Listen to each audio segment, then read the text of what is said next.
منیری صاحب کا بہت بہت شکریہ. آپ کی ذرہ نوازی ہے جو آپ نے محقق اور مورخ جیسے الفاظ استعمال کیے، ورنہ میں تو کچھ بھی نہیں ہوں. ہاں یہ ضرور ہے کہ اللہ تعالیٰ نے ندوے کی نسبت دی ہے، دارالمصنفین کی نسبت دی ہے، اور کہیں نہ کہیں جامعہ اسلامیہ سے محبت اور تعلق کی بھی نسبت ہے، جو یہاں ایک خاص تعلق شروع سے رہا ہے. تو یہ اسی کا شاید اثر ہے کہ اللہ تعالیٰ یہاں کی زیارت سے سرفراز فرماتے ہیں. یہ ہمارے لیے سعادت کی بات ہے کہ میں جامعہ اسلامیہ آؤں اور بھٹکل میں آؤں. بھٹکل میں آنا خود ایک ہمارے لیے بہت بڑی بات ہے، جس کا اندازہ شاید آپ حضرات کو نہ ہو، منیری صاحب کو نہ ہو، لیکن ہم کو اس کا اندازہ ہے کہ یہ کون سی سرزمین ہے. میں دیکھ رہا ہوں کہ یہاں پر کبھی حضرت مولانا علی میاں صاحب یہیں پر تشریف فرما ہوتے تھے. آج بھی ان کا جلوہ اس صورت میں قائم ہے کہ آج ان کے جو جانشین ہیں، آج ان کی وجہ سے یہاں کی سرزمین جو ہے وہ بابرکت معلوم ہوتی ہے. اور جہاں تک سیمینار کا تعلق ہے، سب جانتے ہیں کہ یہ سیمینار خالص رابطہ ادب اسلامی کا یہ سیمینار حضرت مولانا علی میاں صاحب کی علمی اور دعوتی جو زندگی تھی اور جو ان کی اصل زندگی تھی. اگر حضرت مولانا علی میاں صاحب کی زندگی کا نچوڑ اور عطر نکالا جائے تو صرف ایک چیز میں ہے، وہ ہے دعوت، روح دعوت.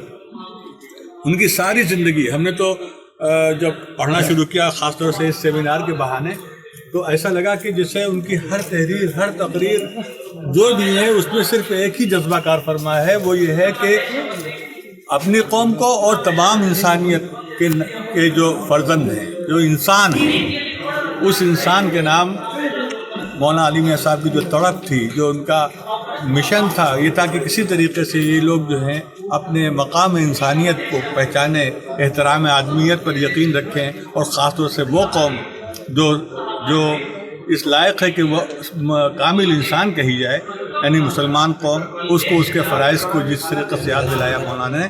آج ہم سب اسی لیے جمع ہوئے ہیں کہ انہی باتوں کو پھر سے دیکھا جائے، دہرایا جائے، اور اس سے نوجوان نسل جو ہے اس کو کہیں نہ کہیں آج سخت ضرورت ہے مسلمانوں میں، ہمارے نوجوانوں میں، کہ ان کے اندر یہ دعوت کا جذبہ پیدا ہو، دعوت کی تڑپ پیدا ہو، اور مولانا کی زندگی جس طریقے سے اس کے لیے وقف رہی، وہ ایک نمونہ بھی ہمارے سامنے رہے.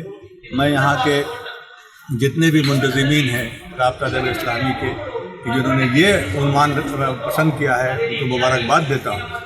اور شاید یہ بھٹکل کی سرزمین کی برکت ہے کہ یہاں سے ہمیشہ مثبت اور تعمیری کام ہی سامنے آتے رہے ہیں. اور جو یہ نئی نسل ہے، پرانی نسل کے سائے میں ہیں، دونوں نسلیں یہاں موجود ہیں الحمدللہ.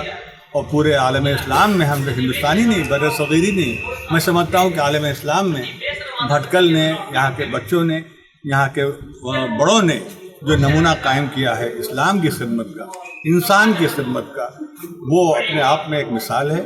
اور اس کو دور دور تک اس کو پھیلنا چاہیے، عام ہونا چاہیے. بہت شکریہ.